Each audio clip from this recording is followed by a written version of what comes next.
வேளாங்கண்ணி, நாகூர், கோடியக்கரைன்னு இங்க இருக்கிற tourist place எல்லாம் கொஞ்சம் நல்லா டெவலப் பண்ணலாம்.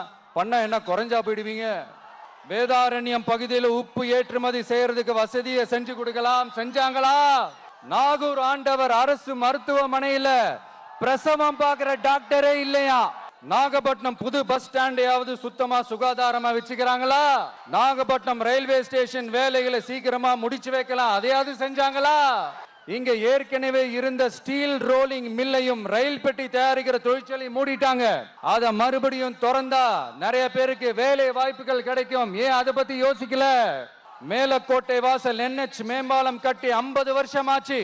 அது சரியா மேம்படுத்தலாம். அதை செஞ்சாங்களா? Thanjavur to Nagapattinam NH road வேலை பல வருஷமா நடக்குது. இன்னும் முடிச்ச பாடே காணும். அதை வேகப்படுத்தி முடிச்சிருக்கலாம். அதையாவது செஞ்சாங்களா? நெல்லு மூட்டை எல்லாம் மழை காலத்துல வெள்ளத்துல நனைஞ்சு நம்ம விவசாயிங்க எவ்வளவு வேதனைப்படுறாங்க. அதுக்கு சரியான ஒரு குடவுன் கட்டி தரலாம். அதையாவது கட்டி தந்தாங்களா? எலெக்ஷனுக்கு முன்னாடி திமுக காரங்க வந்து செய்வோம் செய்வோம் செய்வோம் செய்வோம்னு சொன்னாங்களே, செஞ்சாங்களா?